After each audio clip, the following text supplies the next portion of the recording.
안녕하세요. 인문결TV 저는 여러분들의 이슈피커 애나입니다. 오늘은 이용준 교수님과 함께 할게요. 안녕하세요 교수님. 안녕하십니까. 오늘도 네. 소장님을 또 소장님을 네, 살짝 늦게 오시라고. 네. 저희 둘이 할 일이 있다고 지금. 네. 근데 교수님 오랜만에 뵙잖아요. 2주 됐죠. 많은 분들께서 댓글을 주셨어요. 근데 곧딸기님께서 네. 저도 그 댓글 봤습니다. 보셨어요? 네. 중국과 관련해서 이야기 전해주신 거. 좋은 말씀 주셨더라고요. 네. 끝으로 성을 쌓는 자 망하고 길을 여는 자 흥한다라는 말씀에 굉장히 감격하신 것 같아요. 그것과 함께 이제 그 번영을 이웃 국가와 나누지 않는 나라는 결국은 또 망하게 돼 있습니다. 네. 저도 내 마음의 성을 무너뜨리고 마음의 길을 활짝 열도록 노력하겠습니다. 이런 댓글 주셨어요. 읽어봤는데 다 너무 좋은 말씀이고 단 한 가지 이제 이웃 나라하고는요 대부분 좀 안 좋습니다. 당연하죠. 예. 우리도 조금 이렇게 거리가 있는 사람은 그냥 다 좋게 맞습니다. 보이는데 가까운 배우자들이 제일 또 힘들잖아요. 네. 그런 느낌으로 알겠습니다. 그래서 그거를 이렇게 뭐 어떤 감정적으로 문제를 풀어나가기보다는 어디나 그래요. 우리 일본하고 말할 것도 없고요. 뭐 이란, 이라크도 그렇고 이웃 나라들은 다들 구원이 상존합니다. 그래서 뭐 일단 갈등은 상존하는 거고 어떻게 평화적으로 풀어나갈 것이냐 이런 문제를 조금 전향적으로 생각하시면 어떨까. 뭐 말씀은 너무 좋은 말씀이고요. 왜 이래 이러지 말고. 그렇죠. 예. 원래 그렇습니다. 자 그리고 저희가 지난 시간에는 그러니까 교수님 안 계실 때 선생님과 함께 6.25와 관련돼서 이야기를 나눠봤어요. 근데 이제 그 당시 6.25 전쟁이 프랑스 지식인들 사이에서 어떻게 해석이 달랐는지 그래서 굉장히 막 절교를 선언을 하게 되는 그런 중요한 사건 중에 하나였다는 이야기를 하면서 사르트르에 대한 이야기를 전해드렸는데 그 곧딸기님께서 브루스 커밍스의 한국전쟁을 보면 그 1950년 이전부터 이미 내전 상태였고 그 훨씬 전에 그 만주에서 일본의 공격에 대항하는 항일 유격전을 기점으로 해서도 전쟁을 볼 수 있는데 너무 50년 6월 25일부터 53년 7월이라고 이런 프레임을 만든 건 미국의 일방적인 주장이 아닌가라는 주장을 담은 책과 관련해서 또 얘기를 전해주셨어요. 그런 면도 있습니다.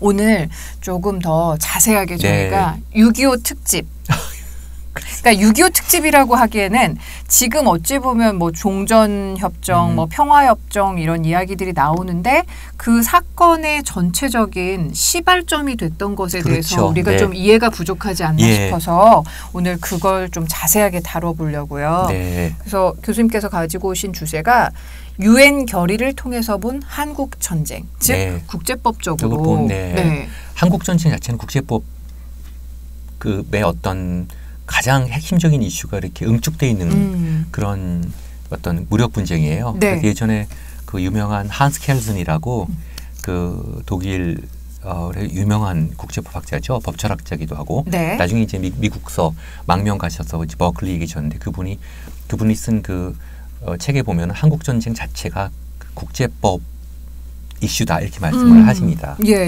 제가 오늘 이거를 지난주에 사실 소장님께서 그 6.25 전쟁에 대한 그 다양한 측면의 말씀을 해주셨어요. 근데 이 문제를 또 가지고 온 이유는 한번 국제법적으로 이 문제를 분석해달라는 소장님 말씀이 있었는데 지금 와서 6.25를 자꾸 얘기하는 이유는 이런 일이 두 번은 있어서는 안 되잖아요. 당연하죠. 그 문제 때문에 하는 겁니다. 뭐 6.25를 우리가 뭐 되돌아보면서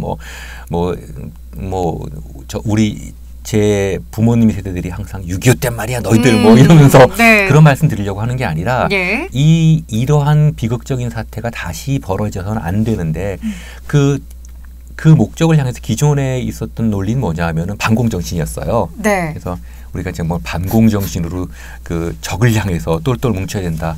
근데 뭐 반공 좋습니다. 좋은데 팩트에 대한 왜곡이 있는 상태로는 어떠한 식의 그런 반공도 나중에는 이제 효과를 보이지 못하는 것 같아요. 그래서 이 문제를 유엔 결의를 통해서 한번 문제를 이렇게 짚어보는 그런 과정을 한번 해볼까 생각을 하고 있습니다. 지난 6월 30일에 판문점에서 남, 북, 미 정상이 그렇게 한 프레임 안에 네. 새 정상을 역사적이죠. 만나게 될 줄은 몰랐잖아요. 각각은 만났었어도 굉장히 역사적인 시간을 지내왔는데 그래서인지 더 한국전쟁이 어떠했을지 그리고 유엔 안에서는 이 한국전쟁이 어떻게 다뤄졌는지 좀 더 본격적으로 알아보고 싶긴 하더라고요. 그리고 아까 말씀하신 프랑스 내에서의 문제, 그 다음에 미국 내에서 미국도 2개의 전쟁을 수행을 해요.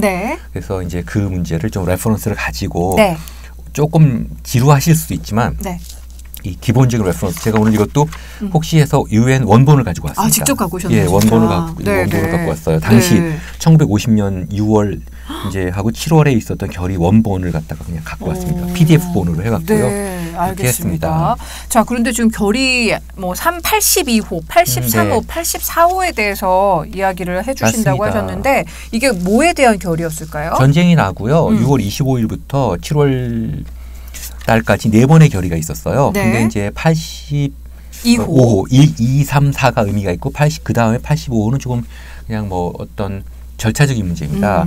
그래서 82호는 이제 당일날 그 6월 25일 당일날 있었던 결의인데요. 이제 북한 인민군이 38선을 넘어서 무력 침공을 개시한 거에 대한 유엔 안보리의 입장을 발표를 하고 하루빨리 38선 이북으로 올라가서 일단 평화를 유지해라. 원래 원상복구해라. 그런 얘기고요. 그 다음에 83호 결의가 나와요. 이 83호 결의는 그거에 대한 좀 보충적인 내용들입니다. 계속해서 이제 전쟁이 지속되니까 그 문제가 이제 논의가 됐고요.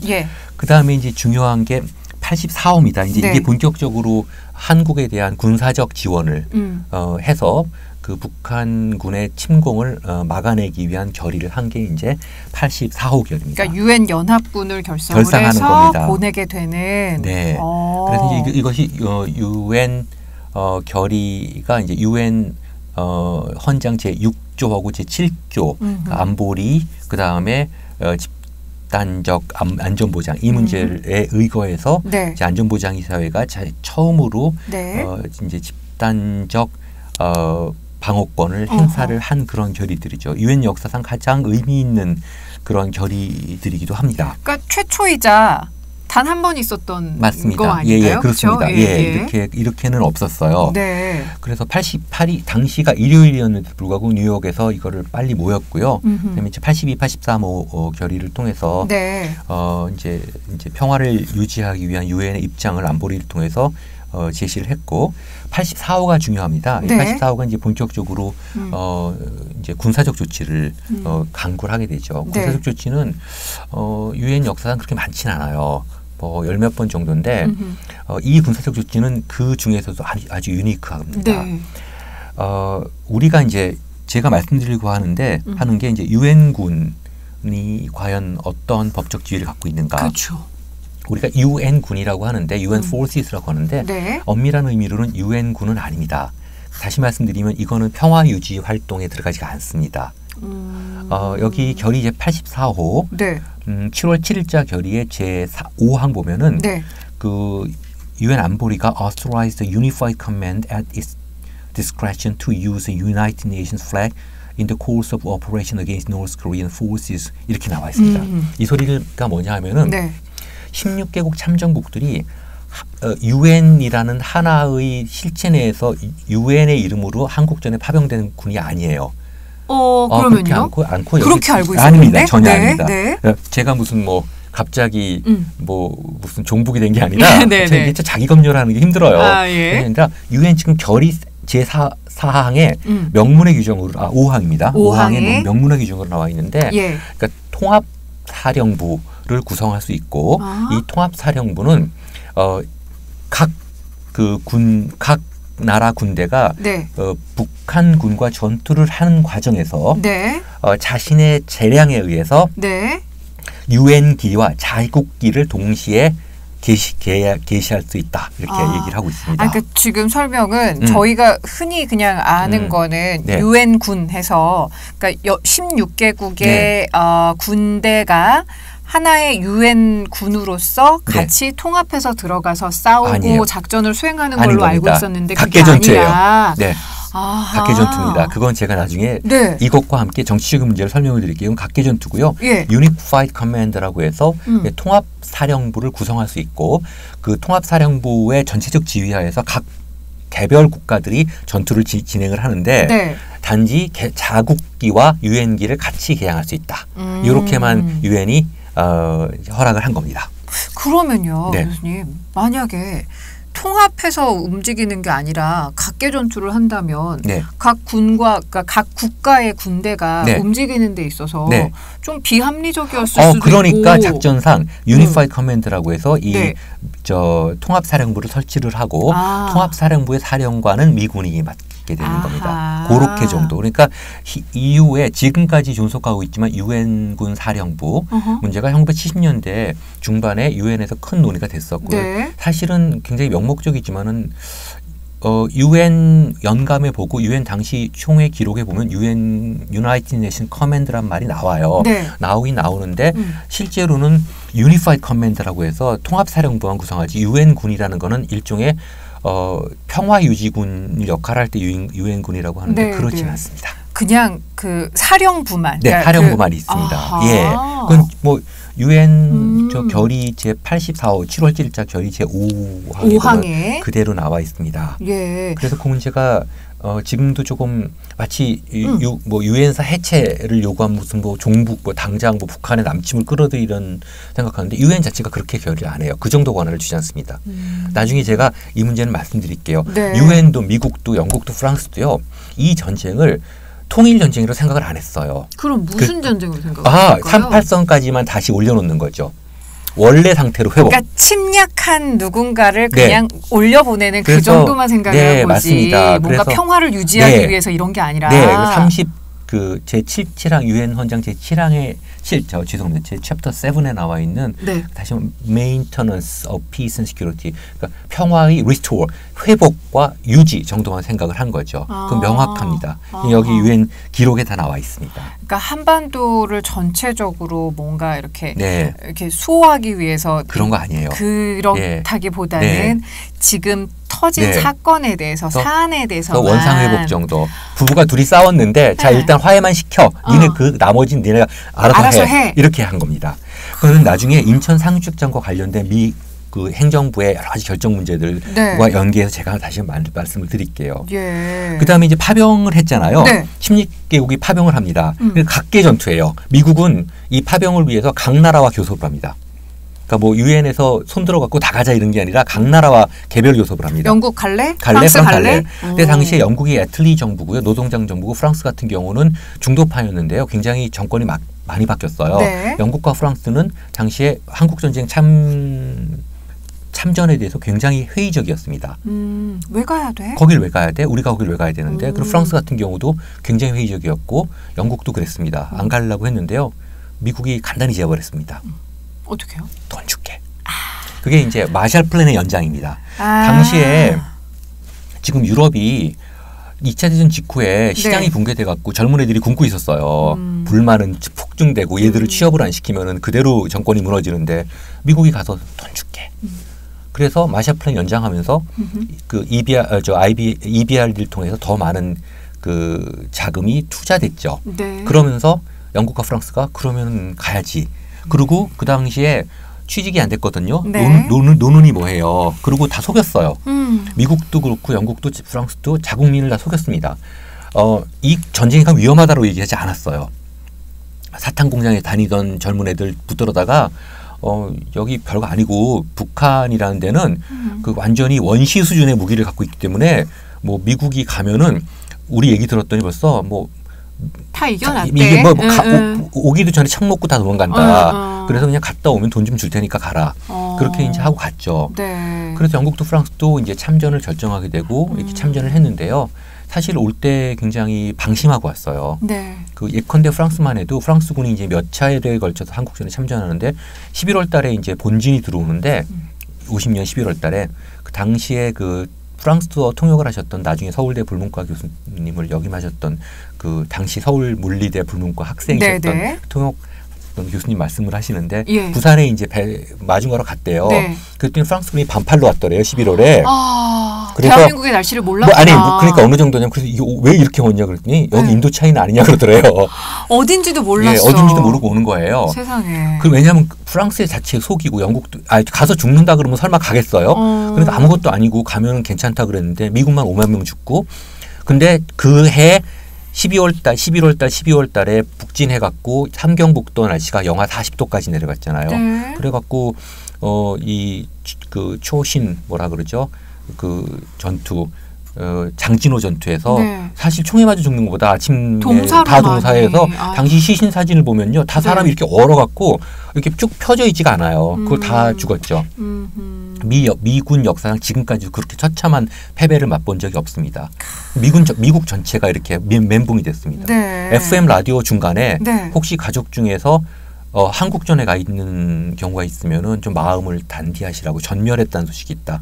그런 정도로 많이 죽었죠. 지금도 그래서 미국이 유해 송환 문제를 북한하고 그렇게 협상하는 게 뭐 7천 명씩 죽어 나가는데요. 뭐 우리 한 명만 죽어 난리인데 네. 뭐 한 번에 뭐 7천 명씩 죽어 나가니까 지금도 거기 유해들이 많이 있다 그러더라고요. 네, 네. 대충 묻어놓은. 예. 하여튼 그렇고요. 그러니까 그만큼 한국 전쟁이라고 생각을 했을 때 저희가 참전을 한 뭐 평화 유지군으로서 참전을 하고 네. 이랬을 때 대한민국의 어떤 민주주의 국가로서의 어떤 자유 정신을 좀 수호하기 위해서 어떤 네. 그런 거대한 대의명분에 의해서 아니요. 미국에서 참전을 네. 시키고 이게 아니라 전혀 아니죠. 미국이 2차 대전 이후에 모든 전쟁에 개입을 하는데요. 네. 모든 전쟁에 뭐 지역 분쟁까지. 근데 미국이 미쳤다고 남의 나라에 자기 아까운 젊은이들 목숨을 보내겠습니까? 그리고 아셔야 될 게요. 그 높은 정치인들은 그 우리 같은 보통 사람들의 목숨에 대해서는 하등 그냥 지나가는 뭐 개미 새끼 뭐 이라크 전쟁 같은 경우도 네. 안 간다 그랬잖아요. 그러니까 어떻게 했는지 아세요? 우리 이라크 파병할 때요? 아니요. 우리 말고 미국이 예. 미국이 파병할 때 네. 3,000달러 계좌 이체해 줬어요. 300만 원. 그럼 가서 죽는 거예요. 근데 그 3,000달러도 없어서 가서 죽는 거기 때문에 네. 부시가 그때 뭐라 그랬냐면 이 전쟁은 여러분의 전쟁이 아닙니다. 그 소리는 뭐냐면 미국 중산층 여러분은 미국 중산층 이상이에요. 여러분의 네. 전쟁이 아닙니다. 네. 그냥 하류층의 전쟁일 뿐이에요. 걔들은 가서 3,000불 주면 죽는 거고 운 좋게 살아오면 다행인 거고 그런 정도로 생각하는 사람들입니다. 아이고야. 그러니까 항상 우리가 네. 이 정말 노무현 대통령이 말씀하셨던 그 네. 깨어있는 시민들의 자각 이걸 가지고 네. 국가를 통제하지 않으면 이들이 무슨 짓을 할지 몰라요. 그렇네요. 네, 제가 이거 좀 전공하다 보니까 네. 정말 그 냉혹한 국제정치 섬뜩한데요. 섬뜩합니다. 자 그러면 영국과 프랑스도 그렇게 돈으로 경제적 필요에 의해서 네. 파병이 됐고 근데 소련 같은 경우 지금 사실은 이 일로 인해서 소련과 미국의 냉전 체제가 아주 공고하게 되잖아요. 네, 그렇죠. 그 이유가 소련은 안보리에도 불참했죠. 예, 그랬던 것인데 네. 왜 그랬을까요? 그건 지난 시간에도 말씀하시던 잘 해주셨는데요. 선생님께서 네. 대만의 그 대표권 문제가 네. 소련이 불참을 했어요. 예. 근데 이제 이와 관련돼서 이게 국제법 뭐 아닙니까? 네네. 이제 이 소련이 불참을 해서 표를 던지지 않은 것이 과연 그 안보리 결정의 합법성에 어떤 문제가 있냐? 네. 이 문제인데요. 유엔 헌장 제27조 사망에 관련된 문제입니다. 제가 갖고 왔는데 네. 27조 사망은 그 안보리 결정에 있어서 당시에는 이제 9개 국가의 네. 그러니까 15개 국가 중에서 9개 네. 국가의 affirmative vote, 그러니까 찬성표에다가 네. 안보리 상임이사국 전체의 찬성표를 요구한다 이렇게 했는데 네. 상임이사국 전체의 찬성표라고 얘기를 했는데 소련이 상임이사국인데 불참했잖아요. 네. 이것을 과연 정상적인 통과라고 얘기할 수 있냐 이 문제에 대한 논의가 많았습니다. 지금도 사실은 조금 그 문제에 대한 논의가 아직도 인터넷 찾아보시면요 아직도 그 문제가 있는데요. 당시에 미국에서도 뭐 프랑스에서는 말할 수도 없고 그 유엔 사무총장을 지내셨던 유명한 국제법 학자인 부트로스 갈리 유엔 사무총장은 이 문제 되게 비판적으로 말씀하셨고요. 미국에서도 네. 이제 예일의 미루스 맥두갈이라고 아주 세계적인 국제법 학자시죠. 그리고 또 하나 이제 플래처 스쿨 그 터프스 유니버시티의 리오 그로스라고 아주 당대 예일의 아주 정말 그 적통들인데 두 분이 아주 논쟁을 벌여요. 이 문제로. 그러니까 지금 네. 소련의 안보리 불참 문제는 이런 네. 그 투표하는 데 있어서도 네. 이게 지금 가결될 수 없는 상황이라고 얘기를 한 거죠. 네. 근데 이제 이제 다수설은 이제 그래도 소련이 의도적으로 불참한 거기 때문에 이 기권 문제는 이제 여기 27조 3항에 저촉되지 않는다. 그래서 네. 통과라고 생각을 한다. 네. 그 이후로는 그렇게 관리가 굳어졌습니다. 안 나오면 나는 무조건 따르겠다는 그렇게 그런 식으로 안 나오면 그 다음부터 소련이 열심히 무조건 참여를 합니다. 그랬었고 네. 네, 그 문제 가지고 굉장히 논란이 있었어요. 근데 그 이후에 관리는 네. 그렇게 정해졌어요. 그러면 만약에 소련이 이렇게 불참하지 않고 네, 와서 직접 나는 반대한다. 이렇게 그러면 했으면은 유엔에서 통과 안 됐겠죠. 네. 그럼 어떻게 됐을까요? 한국은 참전이 없었겠네요. 그럴까요? 아니겠죠. 미국이 단독 출병했겠죠. 예, 그거는 if라는 가정을 붙이면요, 미국은 단독 출병을 하는 건데 네. 미국이 그거보다는 유엔을 통해서 출병하는 게 낫다고 생각을 한 거죠. 돈이 좀 적게 들어요. 예. 그리고 사람도 덜 죽고 사람이 많이 죽으면 아까운 생명을 생각하는 게 아니라 미국은 전쟁을 어떻게 보면 다음번 대선하고 연결합니다. 그래서 그건 좀 이따 말씀을 드릴 텐데요. 예. 단독 출병하고 다른 나라들도 하나하나 그러면 설득을 했겠죠. 그 16개국 중에서 다 미국 돈 받고 출병한 거예요. 네, 돈 준다니까. 왜 이렇게 미국이 그럼 한반도에 집착을 한 걸까요? 네. 집착이로밖에는 집착이죠. 표현이 안 될 것 같은데. 1949년에 그 중국이 공산화돼요. 네. 그래서 미국 조야가 벌컥 뒤집힙니다. 네. 미국도 20세기 초반부터 중국이 대단하다는 걸 알았어요. 그래서 중국에 엄청난 지원을 하죠. 예. 그 장개석 국민당 정부. 지난번에 제가 할 때 보니까 중화민국하고 중화인민공화국을 막 헷갈렸더라고요. 죄송합니다. 그날 아니에요. 너무 죄송합니다. 제가 예. 컨디션이 매우 그때 제가 무지해서 아니에요. 저는 그냥 대만으로 알았거든요. 아니요. 그러니까 중화민국, 중화인민공화국 그거를 그러니까 중화민국이 대만이죠. 그래서 이제 중화민국에다가 어마어마한 지원을 하죠. 로즈벨트부터 그 전부터. 근데 결국은 중국 대륙이 공산화되지 않습니까? 네. 그러면서 미국이 발칵 뒤집어지는 거죠. 그래서 더 이상 이 공산주의 확산을 이 선에서 막아야 되겠다는 생각을 하는 게 바로 38선 정도의 한반도 중간 서리선인 거죠. 그러니까 바로 며칠 만에 파병 결정을 하고 미군은 그냥 들어옵니다. 일단은 뭐 스미스 대대 이래 갖고 일단은 들어와요. 그리고 오키나와에 있는 일본 주둔 해공군들이 먼저 참전을 하고요. 네. 그래서 그래도 돼요? 우리나라에서 요청하지 않아도 자기네들이 결정하면 그래서 들어올 수 있어요? 이제 남의 나라 개입할 때 몇 가지 원래는 개입을 할 수 없는데 유엔 결의가 있으면 개입을 합니다. 그리고 집단적 안보 안전보 동맹에 의한 집단적 안보 세 번째는 자위권. 우리나라에서 자위권을 좀 오해하시는데 아직 안보리 결정이 나기 전에 유엔의 모든 기본적인 안전보장에 대한 원칙은 뭐냐면 국제법상 모든 것은 평화적 방법을 통해서 해결하고 무력 분쟁이 생기거나 아니면 평화에 대한 위해가 있을 때는 안보리 보고를 해서 안보리가 조치를 하게 되어 있습니다. 마치 우리가 무슨 누구한테 맞았다고 바로 막 이렇게 할 수 없잖아요. 경찰의 국가 공권 중재를 받죠. 그래서 경찰이 어쨌든 이렇게 하는 거지 우리가 사람 가두거나 막 그러지 않는 것처럼 유엔을 통해서 한다. 예외가 세 가지 있는데 첫 번째가 이제 집단적 안전보장 그리고 안전보장이사회의 결정 세 번째가 자위권. 자위권은 바로 치는 겁니다. 아직 안보리 결정이 나기 전에 그냥 안보리 결정해 주세요. 그러고 기다릴 수 없으니까 그때 이제 하는 건데요. 이제 안전보장이사회 결정을 받자마자 바로 미군이 개입을 하죠.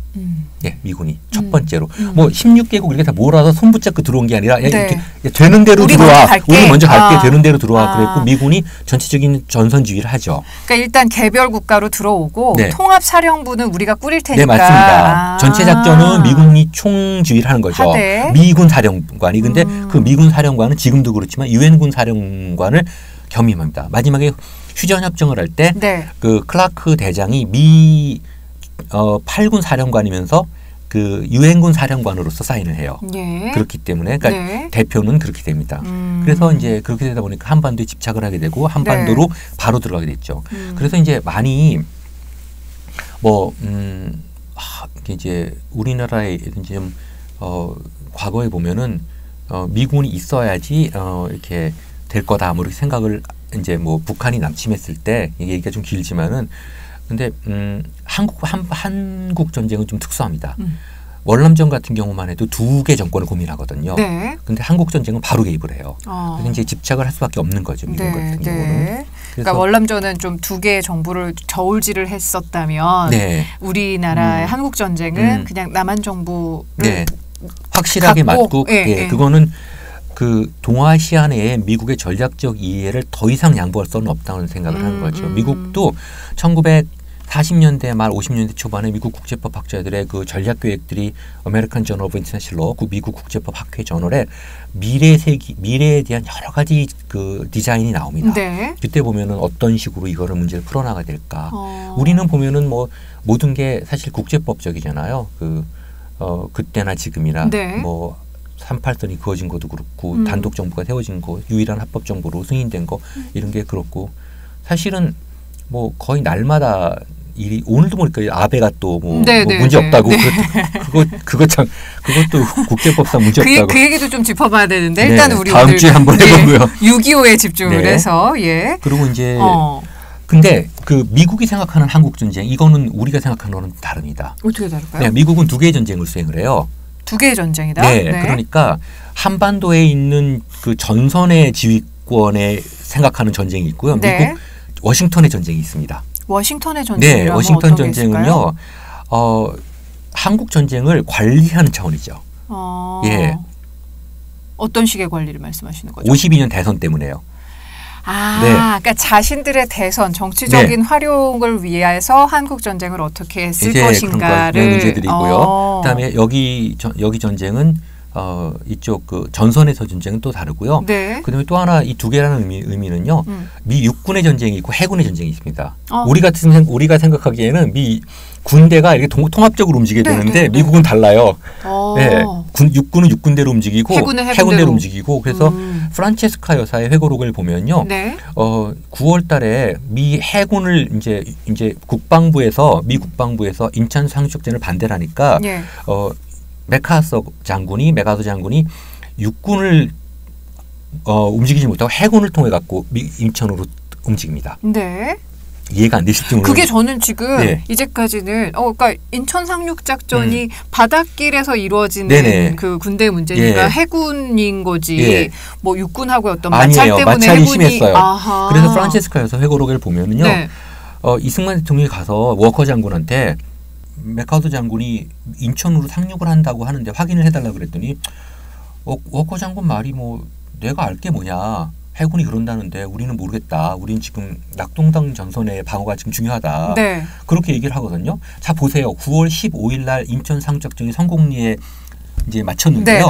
서울 수복이 9월 28일이에요. 당시 지리멸멸한 지금 저 북한군을 상대로 해갖고 인천에서 지금 30분이면 들어오는 길이 무려 보름이 걸린 거예요. 그렇네요. 이해가 안 되시죠? 육군이 협조를 안 해주는 거예요. 왜 협조를 안 해주냐면은 이게 인천 상륙작전의 진실에 대한 문제들인데요. 우리가 지금까지 배우기로는 메카더 장군이 정말로 전술적으로 뛰어나서 허를 찔렀어. 우리 허를 찌른 건 사실이에요. 거기 전술적으로는 맞는데 왜 반대를 했냐 하면은 뭐 메카더 장군의 해안 정말 한반도를 통일시켜야 되겠다는 해안을 미국 국방부가 뭣도 모르고 막았다. 이렇게 생각하는데 그게 아니라 다시 원점으로 돌아오면은 미국의 워싱턴의 전쟁은 이 문제를 유엔과 소련과 합의하에 38 도선까지만 마치고 끝내자고 한 거거든요. 그러니까 메카더가 내 인천으로 상륙 작전을 들어가겠다고 했을 때 미국 국방부가 메카더한테 물어본 게 딱 한마디예요. And then 그럼 그 다음엔 어떻게 할 건데? 38선을 뚫겠다고? 그건 안 돼. 그건 우리가 소련하고 약속이야. 더 큰 판의 약속이야. 우리는 지금 동구에서 싸워야 되고 전 세계 전략을 하는데 한반도에서 이 균형을 무너뜨릴 수는 없어. 이렇게 얘기를 한 거고요. 메카서는 치고 올라가겠다고 얘기를 했죠. 그 치고 올라가겠다고 하는 이유는 한반도를 통일시키겠다는 그 메카서 장군의 그 뜨거운 한국 국민에 대한 사랑이 전혀 아니라 52년 대선에서 지금 미국 공화당에 특별한 사람이 없었어요. 민주당도 그렇고. 대선에 욕심을 내셨군요. 대선에 욕심을 크게 냈죠. 네. 왜냐하면요. 무혈 입성이에요. 예. 그래서 어떻게 생각을 했냐면 그때 당시 맥아서가 결정적인 실수를 하는데 그 작전의 명이 홈 바이 크리스마스. 미군들한테 크리스마스 크리스마스는 때까지는 집에 가게 해주겠다. 걱정하지 마라. 이거 전쟁 별거 아니다. 그러고 38선을 파죽지세로 밀고 넘어갔죠. 네. 그렇게 넘어갔는데 그래서 우리 육군 사관학교에서조차도 이 홈 바이 크리스마스라는 맥아서의 그 회심의 일격은 실패한 작전으로 보고 있습니다. 왜요? 왜냐하면은 맥아서가 자신의 정치적 욕심 때문에 그런 것 같은데 한국 전선을 좀 이해를 못했어요. 그 개마고원 쪽 함경북도 이북 지역은 너무너무 어렵다 그러더라고요. 네. 이 작전을 치르는 게 정말 완전 험준한 산악 지형을 뚫고 나가야 되는 건데 예. 이거를 랜덤하게 꼭 뭐라고 표현하냐면은 홈쇼핑 여행 그 선전처럼 전 세계 언론을 통해서 우리 작전은 다음에 어디로 들어간다. 그러니까 작전이랑 뭔가 비밀스러운 게 있어야 되는데 뭐 이걸 뻥뻥 미국 언론들은 터뜨리는 거예요. 걱정하지 마라. 며칠 내에 해결하겠다. 그리고 뻥뻥뻥 터뜨리면서 들어갔는데 스타 의식이 굉장히 컸군요. 그래서 넘어가다가 겨울은 되고 영하 40도 추위에 완전히 함경북도 개마고원 사이 갇힌 거고 그게 이제 장진호 전투의 비극이죠. 어마어마한 미군들이 이제 거기서 희생을 당하고 그 다음에 중공군이 밀려오게 되는 상태가 된 거죠. 그래서 이제 진퇴양난이 됐습니다. 그 다음에 맥아서가 해임이 됐죠. 우리는 해임을 안타깝다고 생각하는데 어쨌든 맥아서라는 거대한 인생 중에서 1950년 10월 1일부터 그다음에 12월 달까지의 인생은 분명히 실패한 인생이에요. 그럼 미국이 그렇게 평가하고 있습니다. 미국 상원 인준 청문회 당시 청문회를 보면요. 맥아서가 굉장히 코너에 몰려요. 도대체 얼마가 희생 더 돼야 되냐. 그래서 이제 그때 해임을 하고 리치웨이 장군이 부임을 하는데 리치웨이는 한국전을 이해하고 전선별로 축차적으로 이렇게 관리를 해나갑니다. 리치웨이는 관리 형태였고요. 막 맥아서는 멋은 있어요. 막 랜덤하게 여기 터뜨리고 저기 터뜨리고 그러니까 멋은 있는데 이 작전이 안 되는 거예요. 너무 많이 죽고.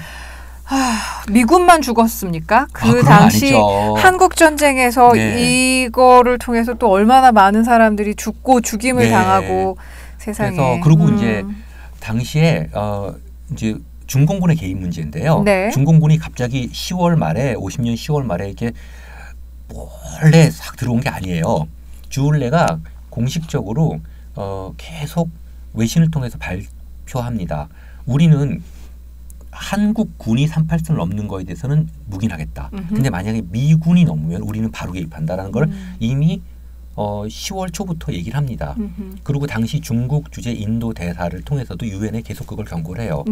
근데 맥아서가 그걸 애써 무시를 하죠. 맥아서는 이제 홈 바이 크리스마스에 완전히 눈이 팔려 있는 상태였어요. 무혈 입성이다. 나 이제 간다. 역시 이게 팔자에 없으면 안 되나 봐요. 그래서 맥아서가 그때 대실패를 하고 많이 죽죠. 미군이 당시에 미군 나중에 사령관이 됐던 맨프리트 장군의 아들도 한국전에서 전사했죠. 미싱해서 시신도 못 찾았어요. 실종자로. 그리고 대통령 당선자인 아이젠하워 장군 아들은 여기 왔었고 그다음에 워커 장군 죽었죠. 그래서 그건 대단한 게 그 사명감들이 아이젠하워 대통령 당선자가 대통령 당선자 신분으로 한국 전선에 방문을 해요. 그 역전의 로장이. 그래서 그 당시 사령관이었던 맨프리트 장군한테 공식적으로 내 아들 후방으로 빼달라고 얘기합니다. 어째 좀 이해가 안 되시죠? 그렇죠. 대통령 당선자가 자기 아들을 전방으로 보통은 그래야 되는데 후방으로 빼달라는 걸 공식적으로 요청을 합니다. 왜냐하면 나는 미군 최고 사령관인데 만일 내 아들이 포로가 되면은 내가 객관적이고 공정하게 작전을 집행하기가 어렵다라고 얘기를 하는 겁니다. 그랬더니 그 아들의 말이 아이젠하워 소령 얘기가 아버지 제가 만약에 포로가 잡히게 되면 목숨을 끊겠습니다. 이렇게 얘기를 합니다. 스스로 알아서 하겠습니다. 그런 게 미국의 또 전통이고 오늘날 미국을 일어났던 건 대단한 것 같아요. 맨프리트 장군도 아들이 그 출격을 했다가 미싱했거든요. 지금 시신도 못 찾았죠. 그랬더니 아드님이 실종됐다 그러니까 알았다고 나가보라고 그러더래요. 그렇게 하여튼 전쟁을 치렀던 사람들입니다. 그래서 이거 어디 보시면 되냐면 트루먼 회고록에 보면요. 네. 트루먼 회고록 제가 갖고 있는데 오늘 좀 안 갖고 왔네요. 예. 거기 보면은 한국 전쟁에 대한 다른 측면들이 막 나와 있습니다. 네. 트루먼은 미국 역사상 굉장한 사람이에요. 예. 오늘날의 미국을 만들어 온 사람입니다. 네, 굉장한 사람이고요. 그러니까 미국의 입장에서의 이 한국 전쟁은 네. 그야말로 국내 정치에서 굉장히 활용을 할 만한 어디나 그래요. 예. 그 당시에 굉장히 좋은 호재였네요. 예, 그렇죠. 예, 민주당과 공화당 사이의 문제, 그다음에 미국 국방부 사이의 문제. 그리고 미국은 이렇게 전 세계 전략을 하다 보니까 뭐 예컨대 케네디 때 쿠바 미사일 위기를 겪으면서 사실은 소련이 후르시초프가 물러난 걸로 보이지만 아니거든요. 네. 터키에 있는 미군 기지를 빼고 쿠바에 있는 소련 기지 빼고 이렇게 빠타고 서로 그냥 빼고. 근데 그거만 보면 결국은 이겼다. 강경 정치고 나가니까 소련이 물러나다. 아니에요. 지구 반대편에서 또 미국이 물러났어요. 줄 거 죽고 받고 그러니까 받고. 이 문제는 소련과의 또 중국 당시 중공과의 큰 어떤 국제정치 역학관계가 거기에 투입된 거지 뭐 어떻게 할 수 있다 그런 게 아니었습니다. 미국은 이제 워싱턴에서는 그렇게 전쟁을 치렀고요. 네. 이제 한국 전선은 그렇게 교착 상태로 빠집니다. 그거는 예. 레찌웨이 장군이 이제 미군 사령관으로 오고 유엔군을 지휘하면서 이제 전선을 이루죠. 그래서 이제 전선을 관리하고 나갑니다. 네. 그 와중에 새로운 변수가 중공군이 들어오는데 중공군이 5번에 걸친 전역 작전을 개시하거든요. 근데 굉장히 좀 위협적이었어요. 굉장히 위협적이었고요. 중공군의 희생자도 물론 엄청 많았지만 우리가 인해 전술이라고 해서 막 우리 생각하면 막 수백만이 몰려서 아무리 죽여 그게 아니라 굉장히 작전이 교묘했고요. 생각을 해보세요. 당시에 수십 년을 내전을 겪었던 역전의 노장들이에요. 낮에는 다 들어가 있고요. 밤에만 나오는 거예요. 그래서 미군이 그때 희생이 되게 컸죠. 그리고 중공군도 마찬가지로 모택동 아들이 와서 전사했죠. 네. 저기 어디냐 묘향산 근처에서 지금도 네. 그래서 그 전적비가 남아 있더라고요. 네, 네. 네이팜탄에 이렇게 당해갖고 뭐 네이팜탄에 당하면 시신이 다 이렇게 재가 되는 거죠. 그렇다면서요. 그래서 그게 남아 있어요. 모택동 아들도 참전해서 죽었고요. 외국 보면 어쨌든 그 나라가 큰일 나면요, 네. 노블리스 오블리주라고 해서 다 참전을 해요. 다 참전하고 그렇습니다. 근데 지금 이야기를 나누다 보니까 우리가 알고 있는 한국 전쟁을 국내적인 시각으로만 너무 그동안 바라봤었던 네. 것 같은 생각이 드는데 네. 국제법적으로 또 국제 이런 약간 지정학적으로 또 네. 정치학적으로 살펴보니까 또 다른 네. 모양새를 좀 살펴보게 네. 되네요. 저도 처음에 방송 초기에 말씀드렸지만 네. 뭐 다 좋은데 팩트가 정확하지 않으면은 이런 일을 2번 겪을 수 있습니다. 예. 우리가 막기 위해서 그간에 한번 복기를 해봐야죠. 네. 근데 이렇게 레퍼런스에 의한 전쟁 해석이 아니라 약간 감성적으로 막 원수의 뭐 쳐내려온 그들을 뭐 어떻게 한다 이렇게 했는데 그거는 그때의 문제고 네. 일단은 그때 어떻게 진행됐는지 이게 좀 나와야 됩니다. 알겠습니다. 교수님 오늘 얘기가 흥미진진 길어질 것 같은데요. 네. 오늘 1부를 여기서 마감을 하고 네. 2부로 네. 또 휴전 과정은 네. 어떻게 됐는지 네. 그리고 지금 현 상황까지 좀 짚어보는 네. 시간을 또 따로 만들어 보면 어떨까 싶어요. 예, 좋습니다. 저희 다음 시간에 뵐게요. 고맙습니다. 네, 고맙습니다.